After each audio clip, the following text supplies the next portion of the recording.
Hello, everybody. It's Mindful Monday for those of you who are following me. And guess where I am? I am not in Belize today.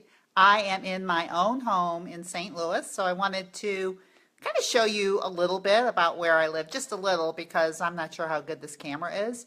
But it feels so good to be home. But it's cold. It's cold. It's in the 50s and it's windy. I was going to take you outside and we were going to go for a walk. No, it's too windy. You wouldn't be able to hear me. But I don't know if you can hear me over the ocean and the breezes and everything that's going on in Belize either, because I love to be outside. But anyway, today I'm going to talk about some really interesting things after I show you just a few things in my house. So first, I just want to show you, I'm in my living room right now, and I have like a place where I put pictures of my family, and I want to show it to you. So here is, here is my beloved grandson, Sebastian, a little book that my son made for me. He's quite talented. And here is a picture of Ellie and Sebastian, my grandson and granddaughter. This was when we were in Belize. And, hi, Sherry. And that was in December when we were in Belize. And you know, since that time we moved there. So that was December, and now it's April. Of course, I'm back in St. Louis, but right in Belize. And this is one of our family pictures when we were out at the lake one day. That's my son BJ, my husband Michael, me, and my daughter-in-law Jessica. I don't call her daughter-in-law. She's my daughter I never had. Love her. There she is. Anyway, that's that. And then I want to just show you, that is my back wall. It's all windowed, and I'm in St. Louis. It's the beginning of spring. Everything is green. Green, green, green, green, green. I love it. I love it.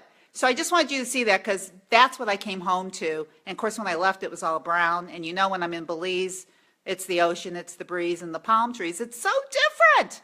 Anyway, I got things I want to talk to you today. Okay. Hello, Sherry. Thank you. Yes, I do love my daughter-in-law. She is special. And I'll tell you what, I knew from the beginning that whoever my son picked, I was going to love. And I do. So it has a lot to say about what you decide to put your mind, where to put your mind. And since this is Mindful Monday, and it's where we're going to put our mind, today what I want to talk to you about is being kind to yourself. It's called self-compassion. I teach it to my individual clients. I'm working on it with my group right now.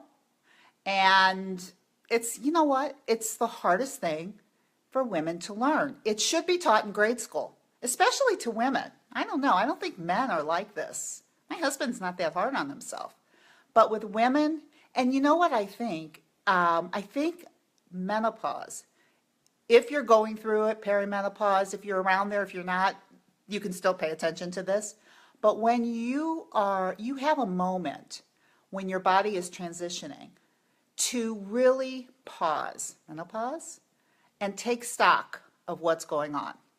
And one of the things is that if you've been struggling for a while, if it's with your weight or with just the way that you see yourself, now is a time to pause and ask yourself, is this really working for me? And there's a book by Kristin Neff that I would love to share for you to read called Self-Compassion, The Art of Being Kind to Yourself. And, you know, I was speaking to one of my very, very favorite people on this earth. She's 92 years old. Her name is Norma. I need to interview her for my podcast. And I started talking to her about self-compassion and how I was teaching it to all my classes and clients. And she said, you know, and this is a really smart woman. She says, I know all about compassion, you know, and I use it all the time with people, but I never thought of self-compassion, being kind to myself. A 92-year-old brilliant woman, I've learned so much from her, never thought about it before, being kind to yourself. And so that's really, I think, a perfect place for you to start, is the difference between being mean to yourself and being kind to yourself. I think if you're brilliant and you're smart and, you know, you've been doing great things in this world, and you think it's because you've been so hard on yourself, you've been whipping yourself into shape, It really doesn't work. So, I mean, I think sometimes we believe, well, look, I got this and I got that, and I was really tough, and look what I got.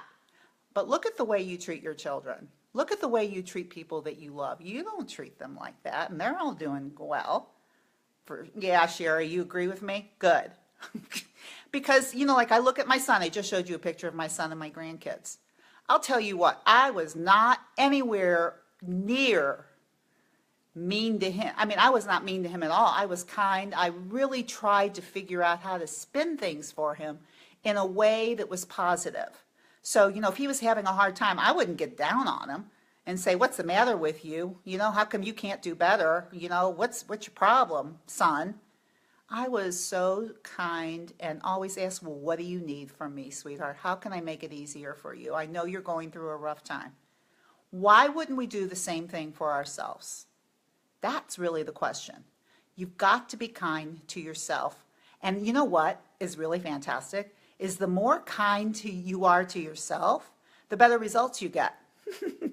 So, for instance, if you're trying to lose weight, or if you're just trying to get healthier and you want to take better care of yourself because of hormonal changes. Hi, Cindy. Cindy, I'm home. I'm in St. Louis. If you want to take better care of yourself, I want you to try something really different from what you usually do. So if you find, let's say you're having a hard time deciding what you want to eat, and you decide that you want a donut for lunch. I know you would never want that. But let's just say you did. And that mean girl starts coming in and saying to you, what? You can't have a donut for lunch and blah, blah, blah, and being mean to you, and you start feeling really bad, and then you start feeling really guilty. And then what do? Do you not eat it? I think what you do is you eat it anyway, right? It's almost like in rebellion. So what if that happened and instead, and there's all kinds of tools that I teach in my podcast about how to recognize your hunger and your emotions. But for now, if you're being mean to yourself about making a choice, or if you're being mean to yourself after you've made a choice, think of it if it was a grandkid or your kid. What would you say? They're already feeling bad. They're already feeling bad. You feel bad. You're already feeling guilty. I know you. I work with all people that's just like that. You already feel bad.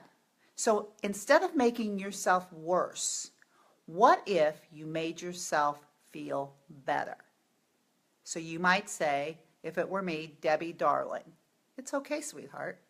We all make mistakes. You were just too hungry. You waited too long. And that's what you did. It's okay.